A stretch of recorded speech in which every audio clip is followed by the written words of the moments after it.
Buenas noches, damos inicio al curso de hoy. Hoy estamos, gracias a Dios, avanzando ya hacia la lección número 6, que es reglas generales de interpretación.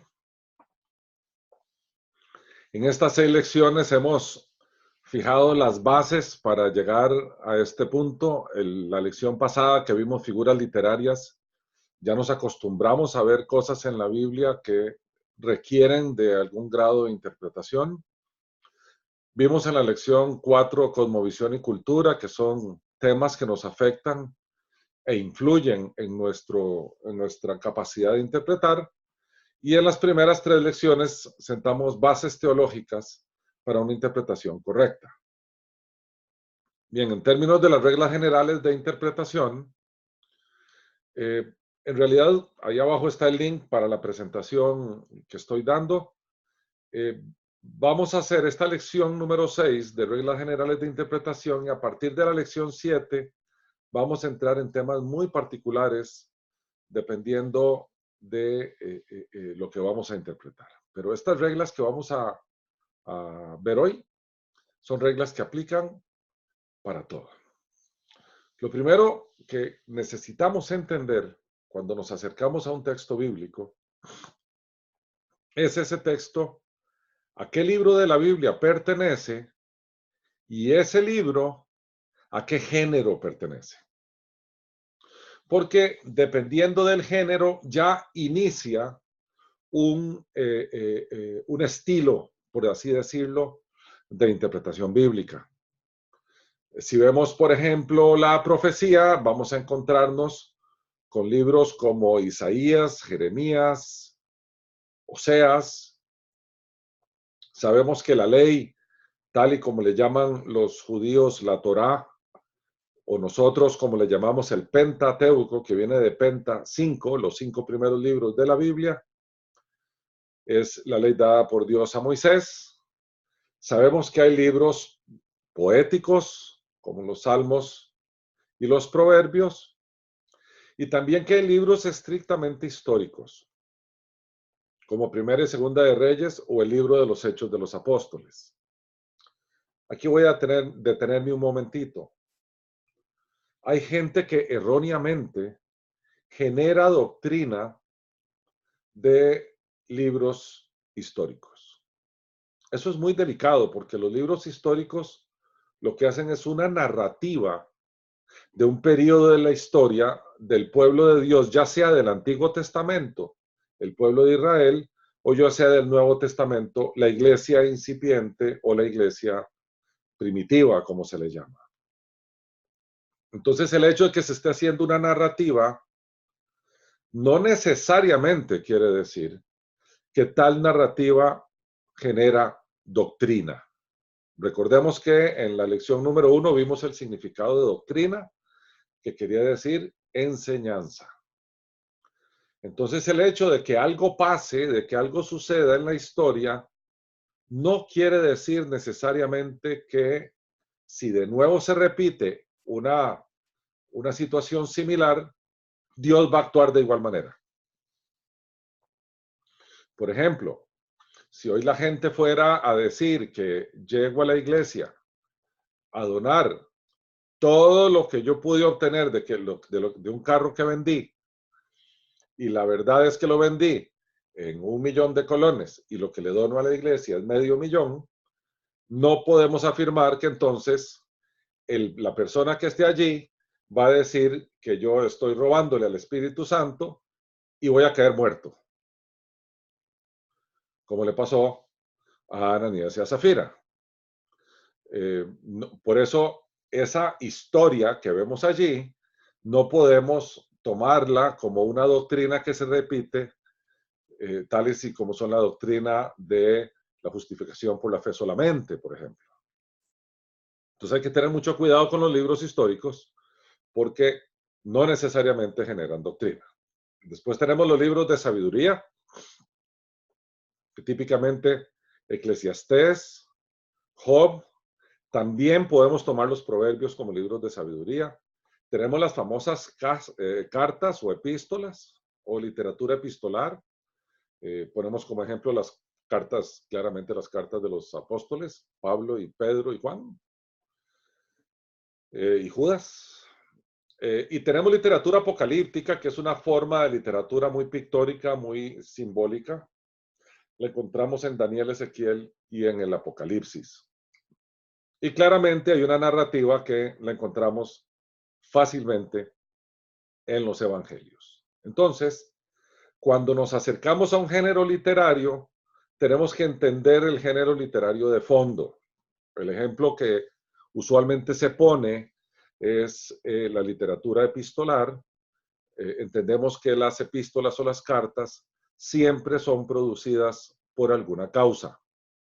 Algo intenta el autor comunicar a través de la carta, que usualmente viene como respuesta a algo que el autor recibió de previo. La Biblia da esos libros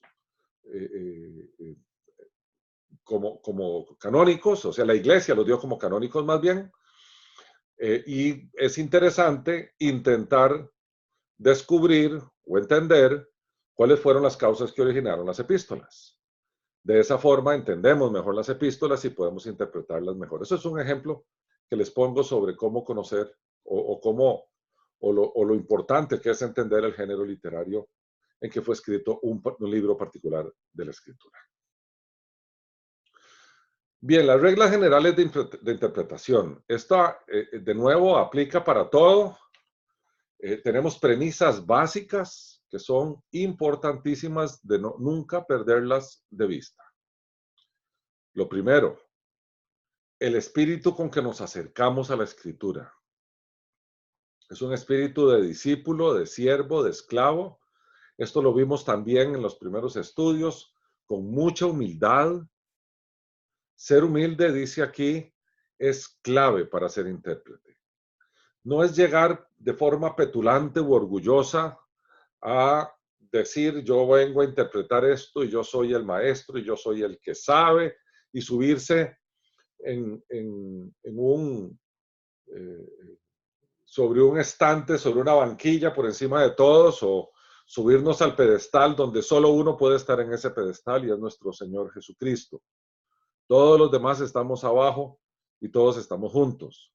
El Señor, en su famosa invitación, que está consignada en el capítulo 11 de Mateo, dice, llevad mi yugo sobre vosotros. O sea, nosotros tenemos el yugo de Cristo sobre nosotros. Y dice, y aprended de mí que soy manso y humilde de corazón. Imagínense que si nuestro Señor, nuestro gran Señor, es manso y humilde de corazón, más aún causa importante que nosotros lo seamos. La primera regla que siempre se enseña en las reglas generales de interpretación es que la Biblia es su propio intérprete. Usualmente uno encuentra textos que interpretan otros textos y por lo tanto podemos afirmar que la Escritura explica la Escritura. El Señor nos manda a escudriñarlas, a estudiarlas, a profundizar en ellas, no a quedarnos en la superficie, no a leerlo como un libro casual o como una novela cualquiera. El mandato es escudriñad las Escrituras, porque a vosotros os parece que en ella tenéis la vida eterna. Y dice Jesús, y ellas son las que dan testimonio de mí. Así de importante. Y entendemos que es toda la palabra la que es verdad, no es solamente una parte de la palabra. Ahí en el libro de los Salmos, en el 119, versículo 160 dice, la suma de tu palabra es verdad. Por lo tanto, desde el capítulo 1 del Génesis hasta el capítulo 22 del Apocalipsis, toda la Biblia es la suma de su palabra, la cual es verdad. Empecemos por el principio. La primera regla general de interpretación. Es necesario averiguar y determinar cuál es el sentido usual y ordinario del texto. A esto se le llama el valor facial. ¿Qué dice el texto de primera impresión? Y ponemos aquí el ejemplo de Mateo 10:37, donde el Señor dice, el que ama a padre o madre más que a mí, no es digno de mí. El que ama a hijo o hija más que a mí, no es digno de mí. ¿A esto qué hay que interpretarle? Nada. Es lo que dice el Señor y lo dice con muchísima claridad. Le encontramos el valor facial, le encontramos el sentido claro. El Señor no puede ser más claro que esto. Nadie puede amar a nadie más que a Él primero, así sea padre, madre, hijo o hija. El Señor está de primero. Creo que fue hace una semana que dijimos nosotros que lo que está de primero en nuestro corazón es nuestro Dios. Si lo que está de primero en nuestro corazón es nuestra madre es nuestro Dios. Si lo que está de primero en nuestro corazón es un hijo, nuestro hijo es nuestro Dios. Si lo que está de primero en nuestro corazón es Jesucristo, Jesús es nuestro Dios. Este es un tema complejo, porque si uno se para enfrente de un espejo y uno dice, prefiero a Jesús que a mi hijo, habría que demostrarlo, porque eso se dice con mucha facilidad y con mucha ligereza, pero habría que ver si nosotros nos comportaríamos como Abraham, que el día que iba a sacrificar a Isaac se levantó tempranito y salió con Isaac al sacrificio. Yo a veces me he preguntado si yo haría eso con mis hijos. Y para serles honestos a todos, mi respuesta honesta y sincera delante del Señor ha sido, difícilmente yo sacrificaría un hijo para ti. Pero el Señor no necesita que yo se lo diga. Él sabe lo que siento y pienso. Entonces, estos textos eh, eh, nos confrontan, pero ese es su valor facial. Eso es lo que el Señor nos dice de forma directa y no hay que interpretarlo, ni reinterpretarlo, ni imaginarse cosas que no son. El texto dice lo que dice.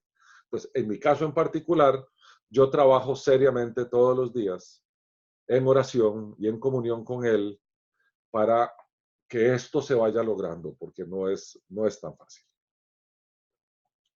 La segunda regla general es que es preciso tomar las palabras en el sentido que indica el conjunto de la frase. Y aquí puse un texto que poca gente sabe qué es lo que dice el texto original, pero lo puse ahí adrede. Dice Pablo en Filipenses 3:8, y ciertamente aún estimo todas las cosas como pérdida por la excelencia del conocimiento de Cristo Jesús, mi Señor. Por amor a Él lo he perdido todo y lo tengo por basura para ganar a Cristo. Eso dice la Reina Valera. La palabra que está en el original griego es estiércol. Lo tengo por estiércol, o sea, Pablo es mucho más enfático en eso. Entonces, si pusiéramos esa palabra allí y quitáramos basura, el sentido de la frase no cambia, solo es un poquito más enfática, ¿verdad? El conjunto de toda la frase. Otra cosa sería sacar la palabra del contexto y decir, Pablo anda diciendo malas palabras, dijo estiércol. ¿Verdad? Entonces, tomar las palabras en el sentido que indica toda la frase es importante, aunque una de esas palabras, y a mí me hace gracia porque los traductores ponen basura, debe haberles dado vergüenza poner estiércol. Pero si usted lo busca en una Biblia translineal o interlineal, se va a encontrar cuál es la palabra que está allí. ¿Verdad?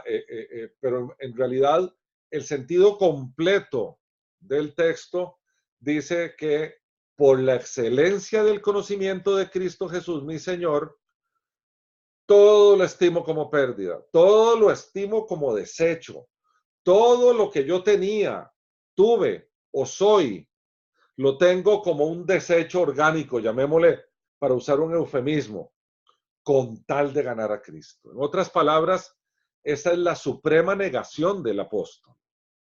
Pablo lo que dice es, no, yo no soy nada, yo soy cero, yo soy basura, o como dice el original, yo soy estiércol.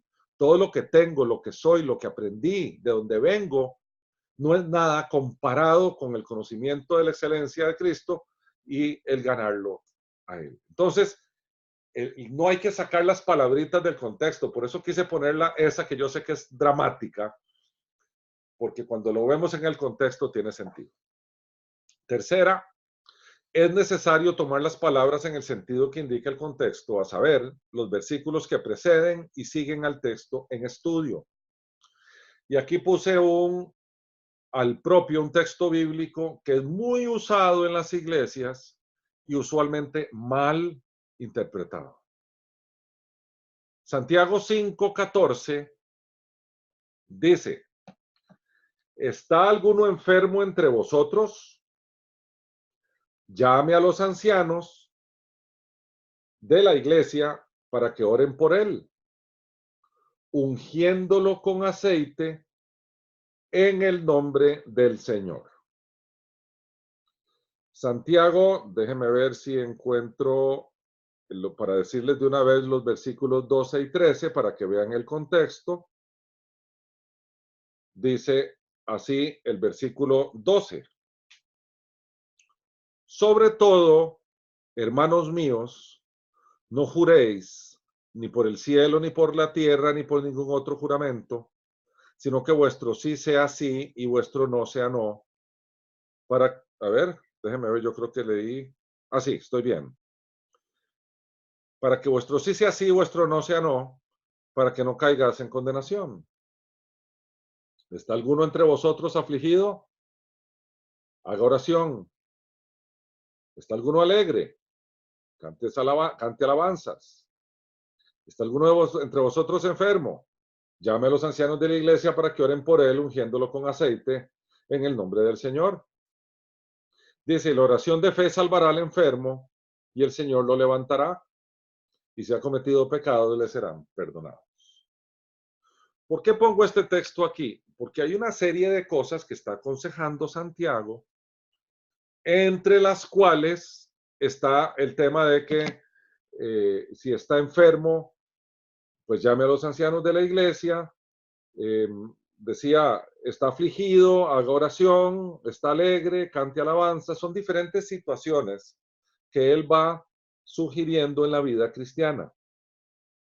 Lo que dice el versículo 14 debería conectarse con el 15, porque el 15 dice, y la oración de fe salvará al enfermo y el Señor lo levantará. No dice, vean qué interesante, que la unción con el aceite sanará al enfermo. Dice, la oración de fe salvará al enfermo y el Señor lo levantará.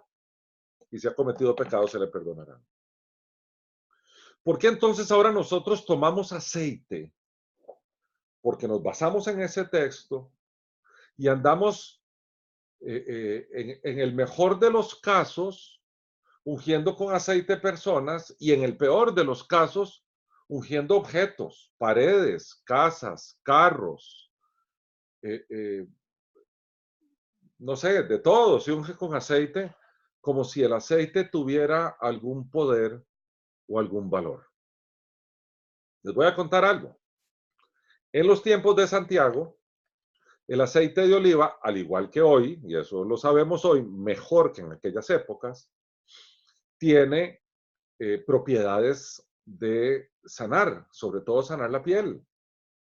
En los tiempos de Santiago, cuando alguien se enfermaba o cuando algo pasaba, fuera cristiano o no fuera cristiano, se le ungía, o llamémosle en español nuestro tico, se le untaba aceite de oliva. Esa era la costumbre, untar con aceite de oliva al enfermo, porque de hecho el aceite de oliva tiene algunas propiedades interesantes medicinales. Entonces, ¿qué es lo que está diciendo Santiago aquí? Si hay uno enfermo, vea, póngale aceite, como nosotros usualmente le ponemos, pero en adición que los ancianos oren por él, porque sabe que la oración del justo puede mucho y la oración lo puede sanar, dice el versículo 15. Entonces, si nosotros nos quedamos aquí solo en el versículo 14 y no vemos el contexto en que está este texto, vamos a decir, el aceite tiene, ve lo que diríamos, el aceite que traen los ancianos de la iglesia tiene poder. Si es que nos quedamos el texto sin el contexto. Y el aceite no tiene poder. Poder tiene el Señor.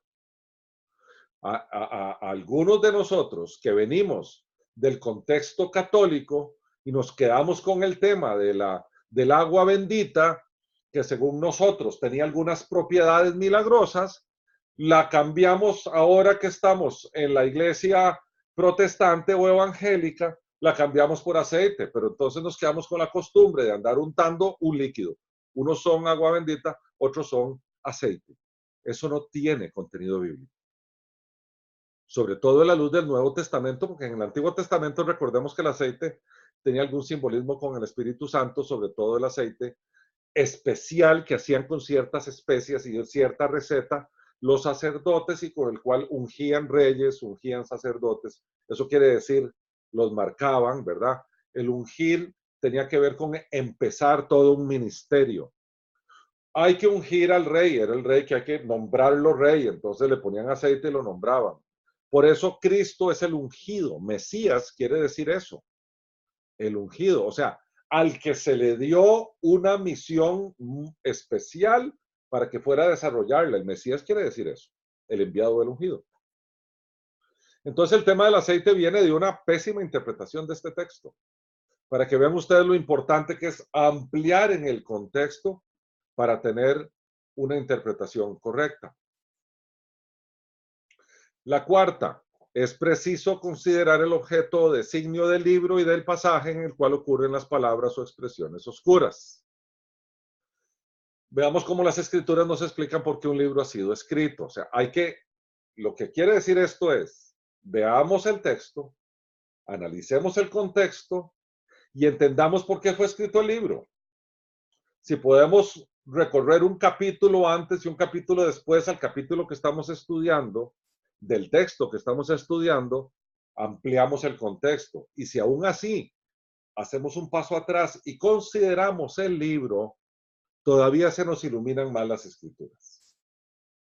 Dice Juan 20, hizo además Jesús muchas otras señales en presencia de sus discípulos, las cuales no están escritas en este libro. Pero estas se han escrito, y ahora nos habla del propósito del libro. Vean, estamos hablando del Evangelio de Juan. Para que creáis que Jesús es el Cristo, el Hijo de Dios, y para que creyendo tengáis vida en su nombre. Entonces, si nosotros fuéramos amigos de Juan y lo sentáramos al lado nuestro y le dijéramos, Juan, decime una cosa, ¿por qué te tomaste el trabajo de escribir el Evangelio? Juan nos diría, para que creas en Jesucristo, que Jesús es el Cristo, que es el Hijo de Dios, y que cuando crees eso tengas vida en su nombre. Para eso lo escribí, mis queridos amigos. Entonces, cuando nos acercamos al Evangelio de Juan, entendiendo las razones por las cuales Juan lo escribe, todavía más se nos abre la escritura. ¿Verdad? Y ahora vamos a Lucas. Lucas tuvo otras razones, no las mismas de Juan. Veamos cómo abre Lucas su evangelio. Lucas dice, puesto que ya muchos han tratado de poner en orden la historia de las cosas que entre nosotros han sido ciertísimas, tal como nos las enseñaron los que desde el principio las vieron con sus ojos y fueron ministros de la palabra, me ha parecido también a mí, después de haber investigado con diligencia todas las cosas desde su origen, escribírtelas por orden, excelentísimo Teófilo. ¿Para qué Lucas le hubiera dicho Teófilo? Y Lucas diría, para que conozcas bien la verdad de las cosas en las cuales has sido instruido. Entonces, así como Juan escribió su evangelio para que creyéramos que Jesús es el Cristo, el Hijo de Dios, y para que creyendo tuviéramos vida en su nombre, Lucas no.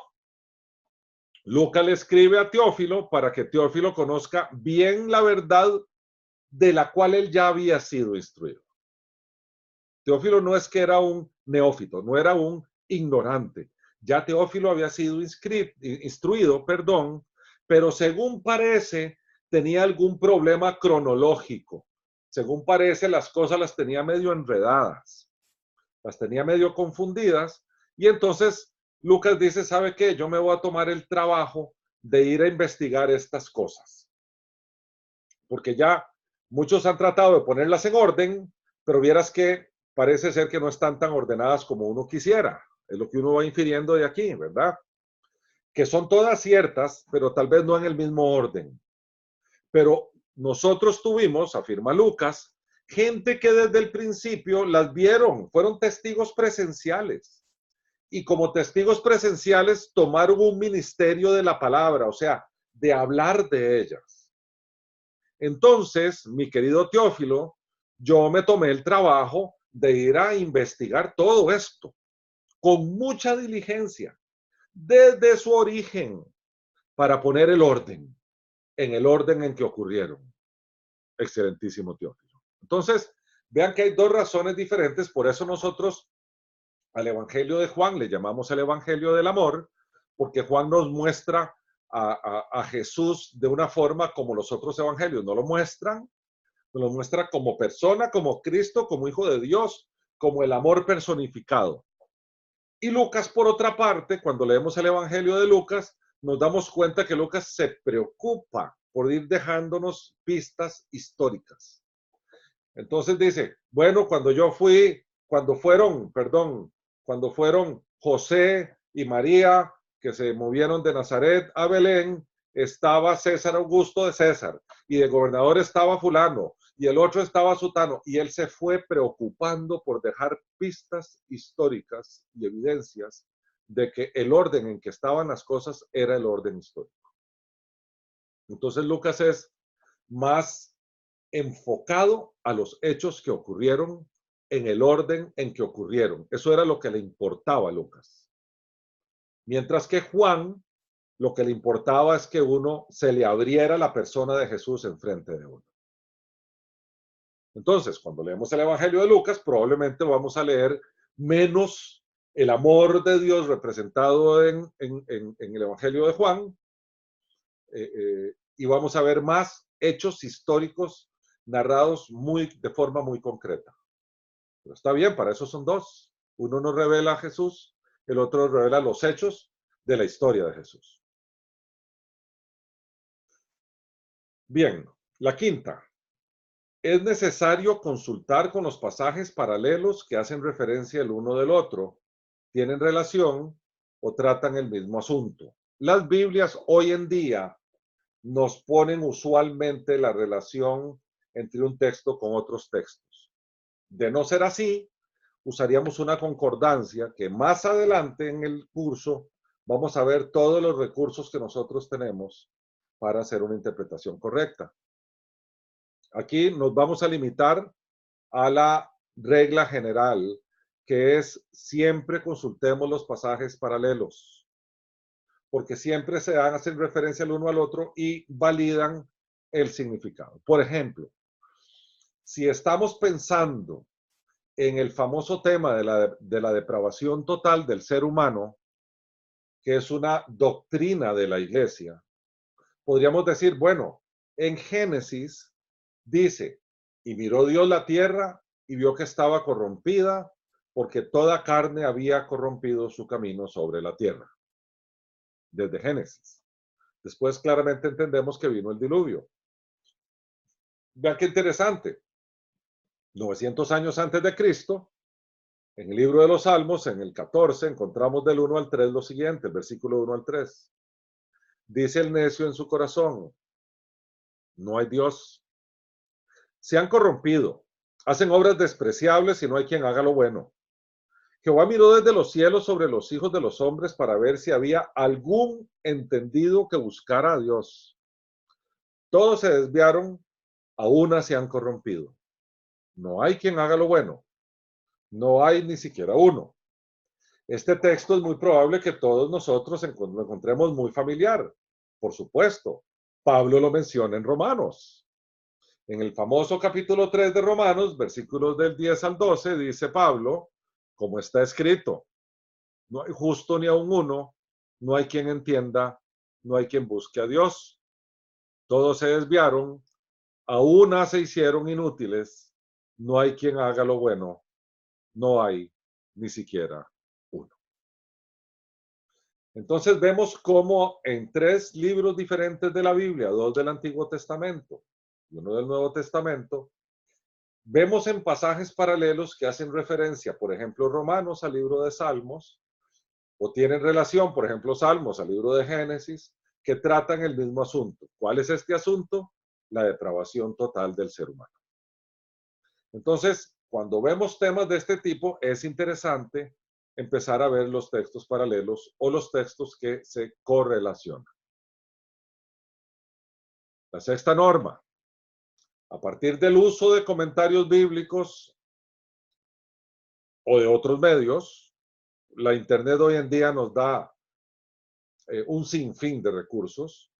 Analizar la etimología, o sea, el origen de las palabras, cómo las palabras se componen y los posibles significados en los lenguajes originales, ya sea en el griego o ya sea en el hebreo.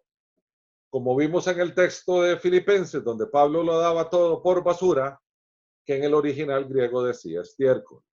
Bueno, cuando nos acercamos a las escrituras, recordemos que la Biblia en nuestro idioma, en español, no fue traducida literalmente, porque la construcción gramatical del griego y del hebreo es completamente diferente a la del español. Entonces, cuando los traductores traducen, tienen que interpretar también y tienen que construir frases, ¿verdad? La Biblia es inerrante, no tiene errores y es infalible, no se equivoca en su lenguaje original. Pero donde vienen los traductores y empiezan a intentar traducir lo más apegado a lo que dice y de repente poner eh, eh, construcciones gramaticales lo más cercana posibles, ellos son humanos. Entonces siempre es recomendable devolverse a los lenguajes originales. Como nosotros va a ser muy difícil que a estas alturas del campeonato aprendamos hebreo y griego, hay recursos informáticos en la red que se llaman Biblias interlineales que nos permiten hacer ese trabajo. Cuando veamos recursos de interpretación, les voy a enseñar algunas Biblias interlineales para que vean cómo va el texto en nuestro idioma y abajo el original en griego o en hebreo y debajo de eso lo que dice literalmente ese texto en los lenguajes originales. Entonces, veamos algún ejemplo de etimología, porque este ejemplo a mí me gusta mucho porque usualmente no usamos esa palabra en su significado original. El ejemplo es conformarse. Y nosotros cuando alguien nos dice, mira, es que hay que conformarse, uno interpreta, bueno, eso quiere decir que hay que sentirse bien o hay que tener paz con eso. Mira, me conformo con esa respuesta, ok, la doy por buena. Pero el término viene de hacerse de forma. Si separan conformarse, conformarse es adoptar la misma forma. En su original, la Biblia habla de conformarse al mundo, ¿verdad? Sobre todo en el Sermón del Monte. Eso lo que quiere decir es hacerse de la misma forma, formar, construir, adaptar, acomodar, concordar, armonizar, ajustar, adecuar, reasignarse, aguantarse, avenirse, plegarse. Ya esa es la segunda parte que nosotros usamos. Avenirse, plegarse, amoldarse, amoldarse, lo repetí, mira. Acceder, transigir, doblegarse y asentir. Pero el significado que tiene la escritura cuando dice no os conforméis a este mundo, no quiere decir no transijamos. Lo que quiere decir es que no te hagas de la forma del mundo. En otras palabras, no te parezcas al mundo. Entonces, cuando vemos etimológicamente la palabra, entendemos el texto correctamente. Después, eso es en términos de etimología. Cuando vemos lenguajes originales, vemos también una palabra que se nos hace súper común y resulta que no es esa la que dice la escritura en su original, que es la palabra siervo.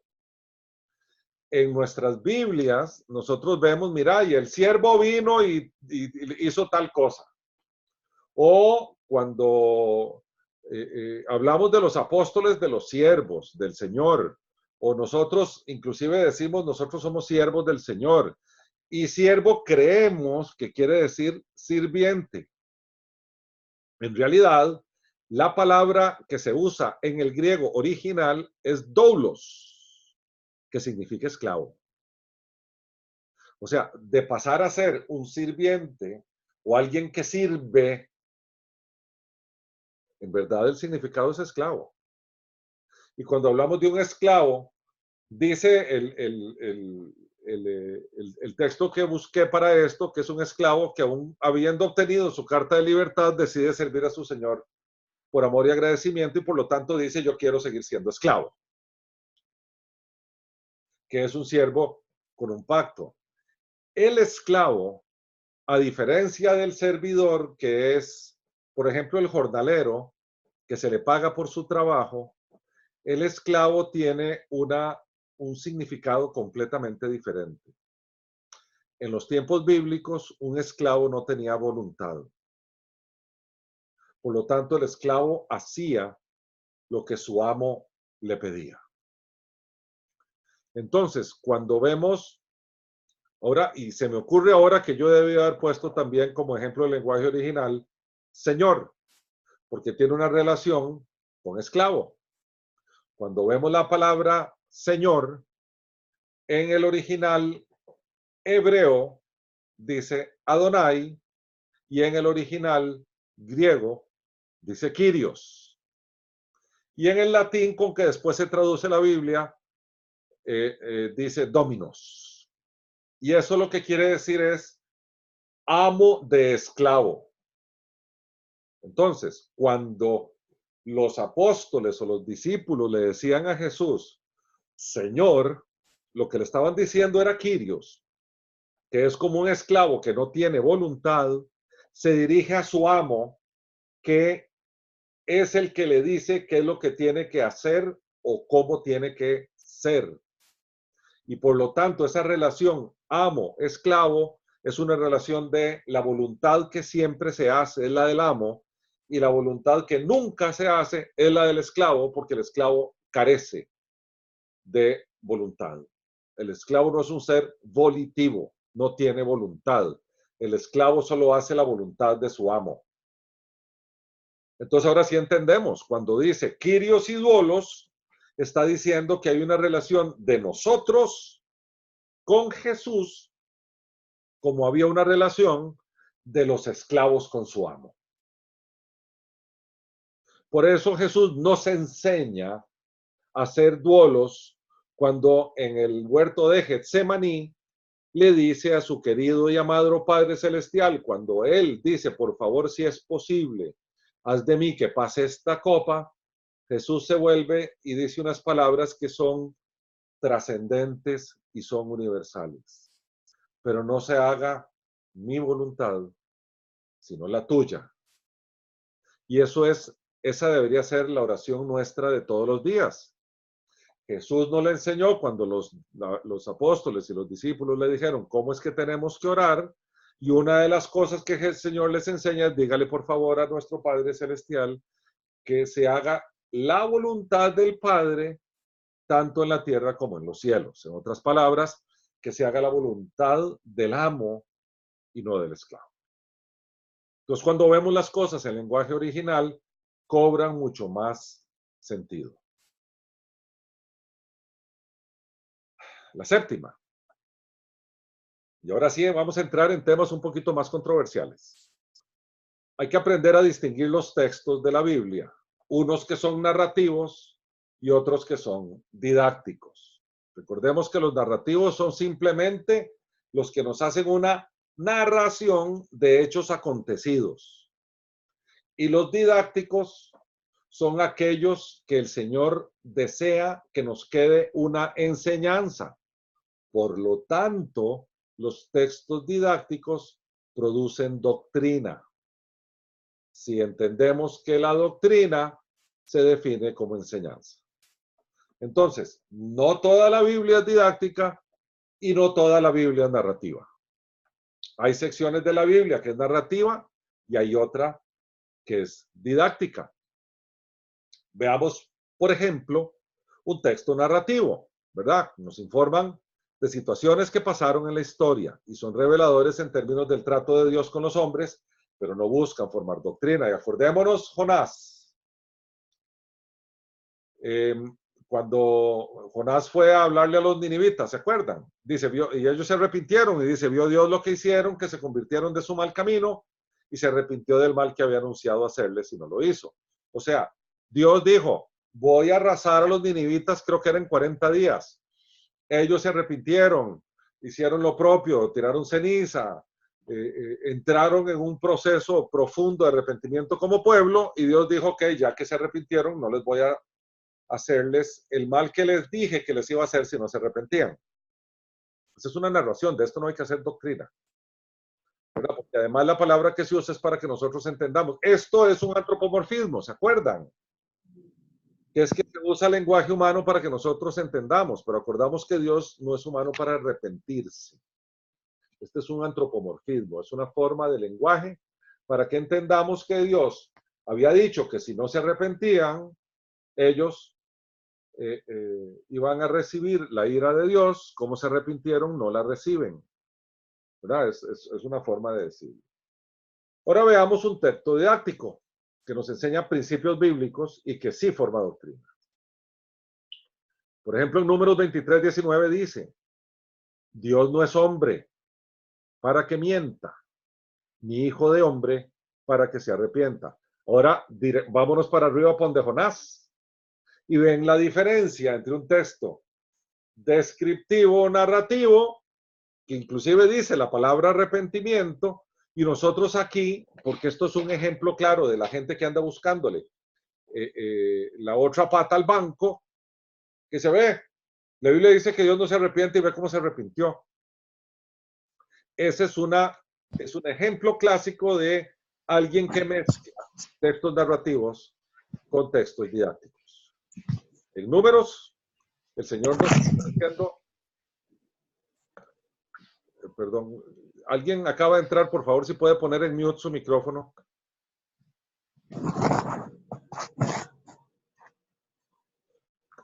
Ok.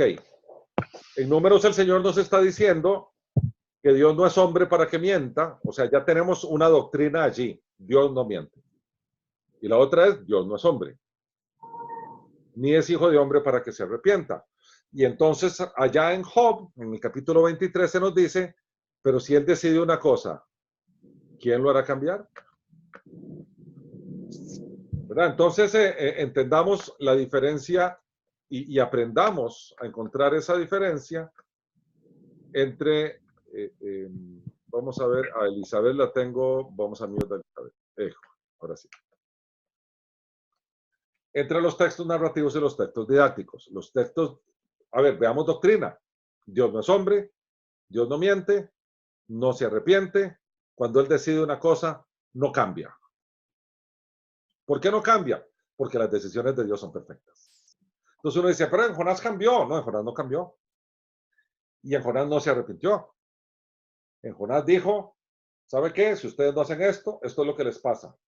Se arrepintieron, no les pasó. Entonces tenemos los textos didácticos, tenemos los textos narrativos.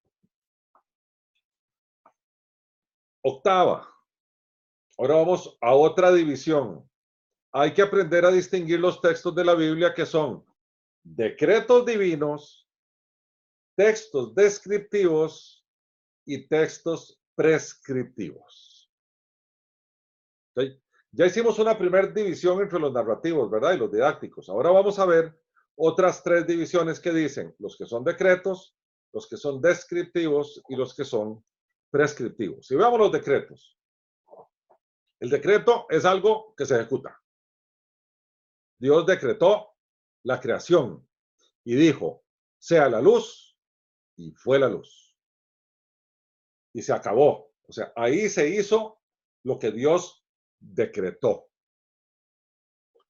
Decretó el diluvio y ocurrió. Ahí se hizo lo que Dios decretó. En el Nuevo Testamento, decretó la muerte expiatoria de Jesucristo y ahí se hizo lo que decretó. Entonces hay que tener claro que un decreto es un mandato que se ejecuta. Por otro lado, hay textos descriptivos. Nos describen una situación sin que eso signifique que nosotros tenemos que comportarnos así. En la Biblia hay un montón de situaciones que se describen que son más bien una forma contraria a lo que manda la Escritura de cómo debemos comportarnos. Acordémonos David. David, en vez de salir, como era usual, a, a la batalla con sus ejércitos, se queda en casa desde la terraza, ve una mujer hermosa bañándose, que era esposa de uno de sus generales. David manda mensajeros que la traigan y David tiene relaciones sexuales con ella.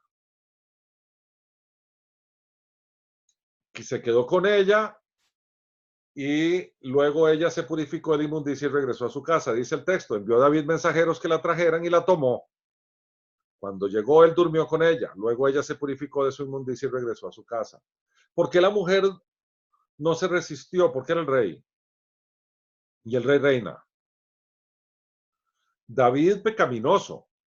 Si uno lee este texto, uno diría, mira, se vale meterse con la esposa del vecino, porque la Biblia lo dice. No es cierto. Esto es un texto que nos describe una situación que pasó, pero no necesariamente porque está en la Biblia, quiere decir que nosotros tenemos que hacer lo mismo. ¿Verdad? Por otro lado, tenemos los textos prescriptivos.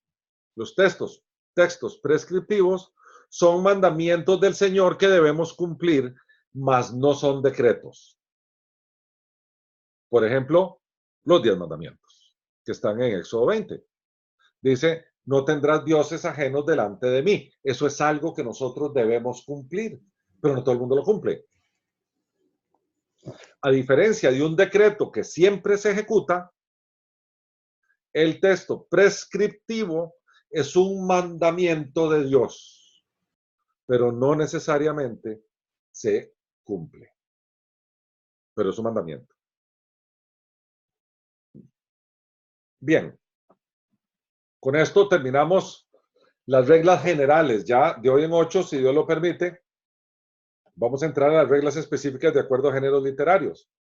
Pero sí quise poner unos consejos generales, porque en realidad hay mucho más reglas. Pero los consejos generales creo que las vamos a abarcar todas. La primera, debemos considerar el propósito del autor cuando escribió el libro, porque eso es muy importante para poder interpretarlo. Segunda, debemos considerar quién es la audiencia primaria. En otras palabras, ¿a quién está dirigido el libro? El ejemplo que yo pongo siempre es el Génesis. El Génesis escrito por Moisés no fue vivido por Moisés. Fue mucho tiempo antes de que Moisés existiera.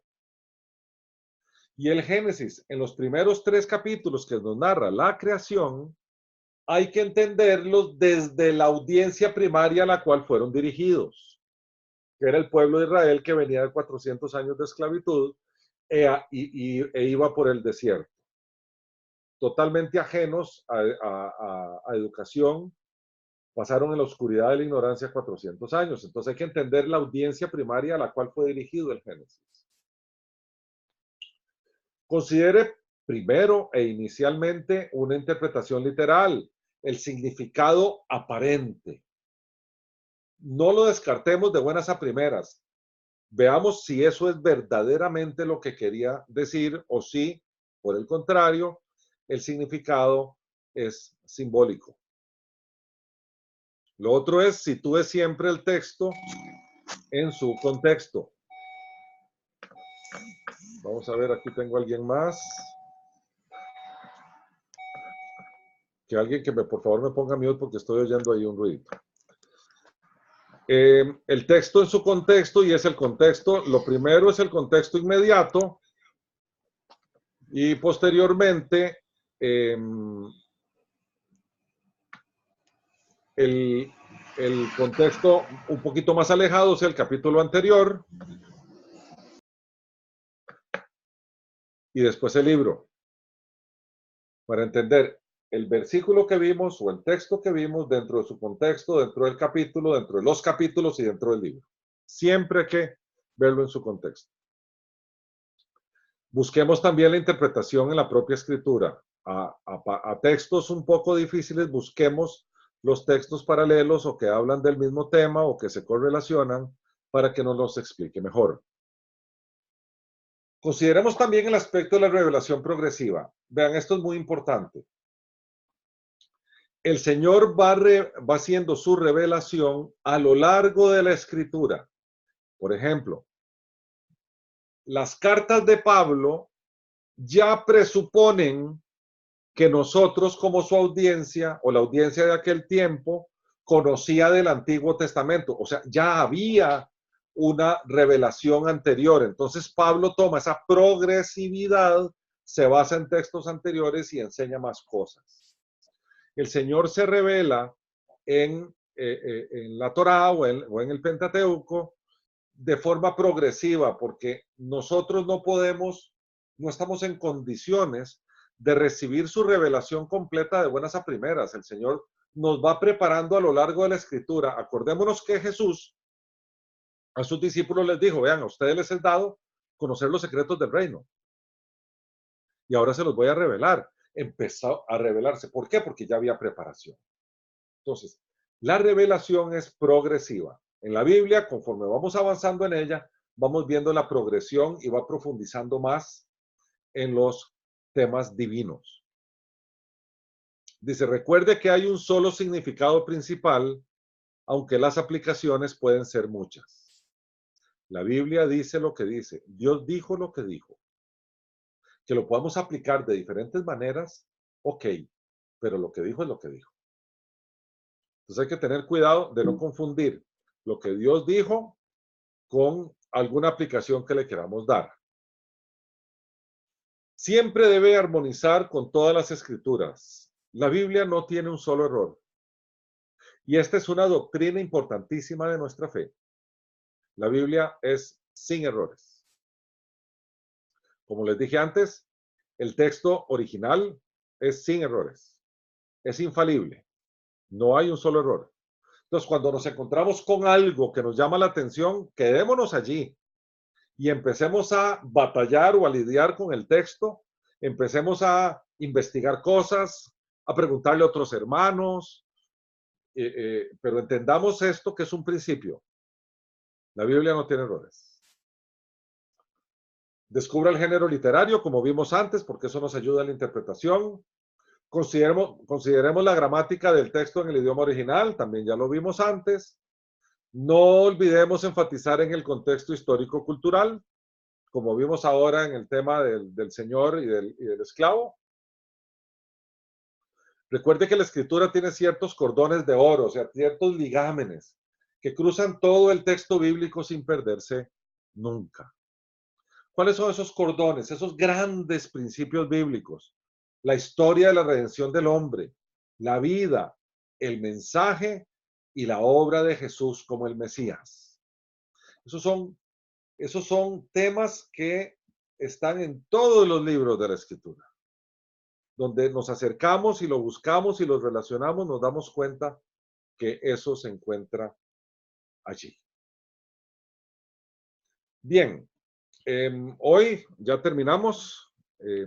La siguiente lección vamos a entrar en detalle con reglas específicas de acuerdo al estilo literario que nos estamos encontrando, y lo que vamos a ver son las reglas específicas para interpretar parábolas, para interpretar proverbios y para interpretar poesía. Ahora voy a abrir los micrófonos porque me imagino que tienen preguntas. Me paso ese polo, Reflex. Ya están todos con los micrófonos abiertos y todo el mundo los está oyendo. Fernando. Escucha ahí. Sí. Buenas noches, Juan Carlos. Como ciertamente usted explicó, lo último que vimos prácticamente que la Biblia es la revelación progresiva, ¿verdad? No hay que confundirlo.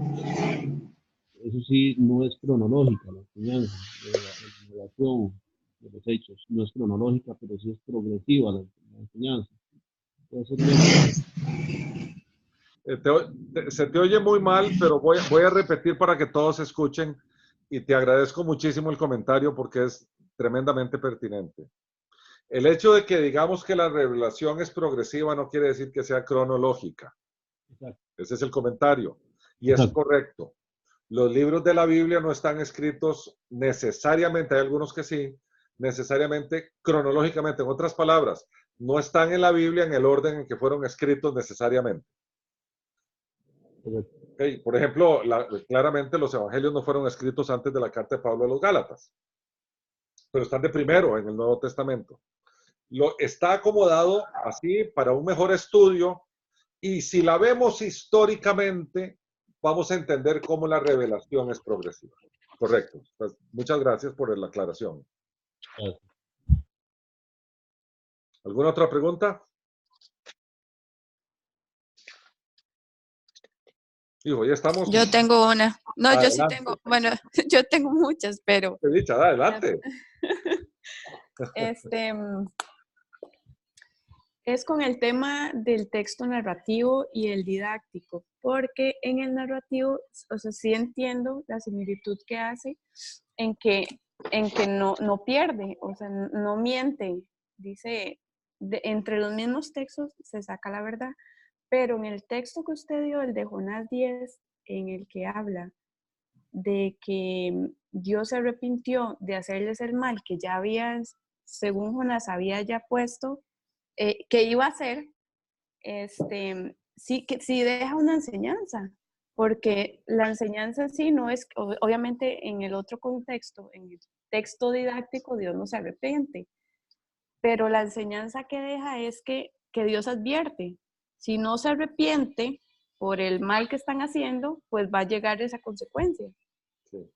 Entonces, aunque lo que yo interpreto de que aunque el texto sea narrativo, siempre hay una enseñanza. Sí, a ver. Pero no va a ser doctrina. Exactamente. A eso es exactamente a lo que me refiero. Por eso allí, en la filmina, ves que dice, no buscan formar doctrina. ¿Ok? En realidad, eso que acabas de decir es lo correcto. A ver, uno de todo aprende, ¿verdad? Aún el adulterio de David nos enseña. Hay una enseñanza, ¿verdad? Lo que se busca aquí es hacer esa afirmación, y qué bien que lo dijiste, y que está allí en el texto. Lo que se busca es que entendamos que los textos narrativos no forman doctrina, mientras que los didácticos son precisamente para formar doctrina. Entonces, los textos narrativos, a ver, de toda la Biblia aprendemos, en unos casos, a no hacer lo que allí el protagonista hizo, en otros, así hacer lo que el protagonista hizo, ¿verdad? Usemos el caso de David. No hay que entrar en el adulterio de David, pero sí, el pecado fue tan grave que más adelante nosotros lo leemos en los Salmos, donde David se arrepiente de una forma dramática, ¿verdad? Entonces uno dice, bueno, puedo aprender de David que si me equivoco me puedo arrepentir de esa manera, de esa forma honesta, sincera, abierta con Dios. Sí, claro, en realidad hay enseñanza en toda la escritura.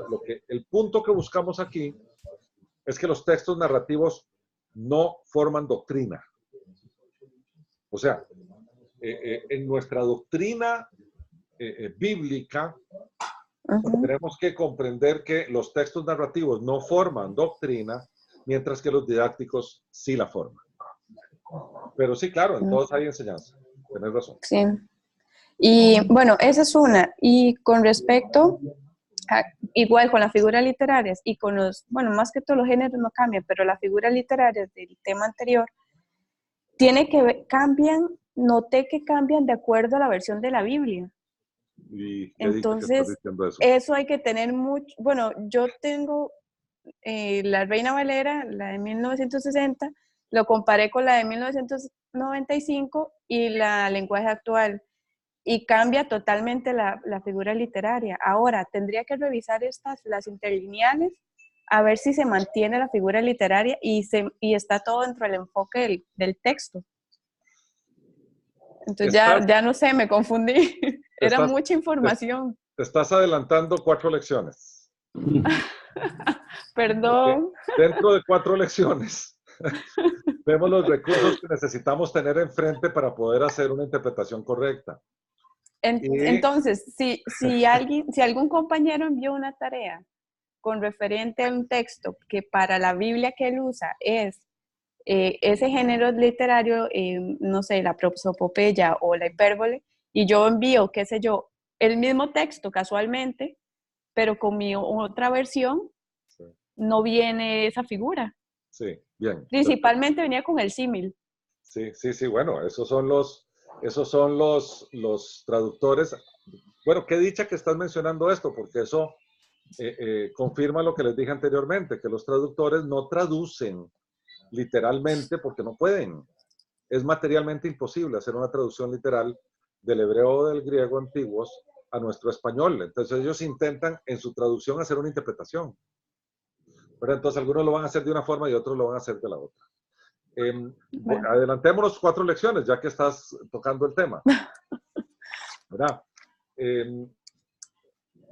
Es muy importante que cuando vamos a hacer una interpretación de las escrituras, tengamos varias versiones de la Biblia, no solo una.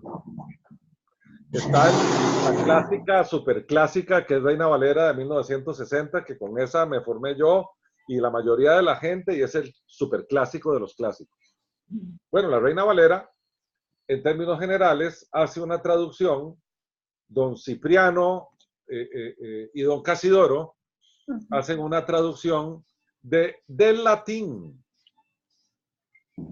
No hacen una traducción del griego y del hebreo, sino de la versión del latín que se llamaba de la Biblia Santos Panini, que era una traducción de la Vulgata Latina.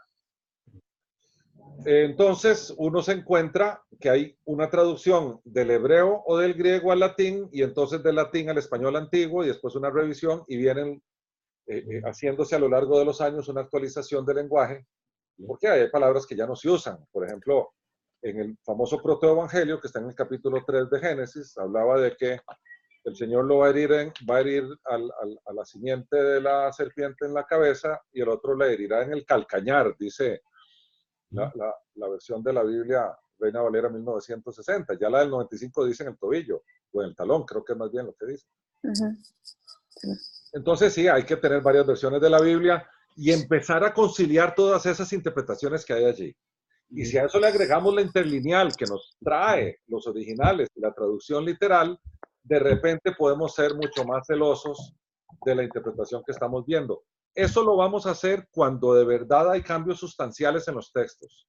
Pero si, por ejemplo, yo tengo la nueva versión internacional y tengo la Reina Valera del año 95, y las dos con palabras distintas dicen lo mismo, digo, ahí salió un perro, con palabras distintas dicen lo mismo, pues lo que queremos es que nos hable la Biblia, ¿verdad?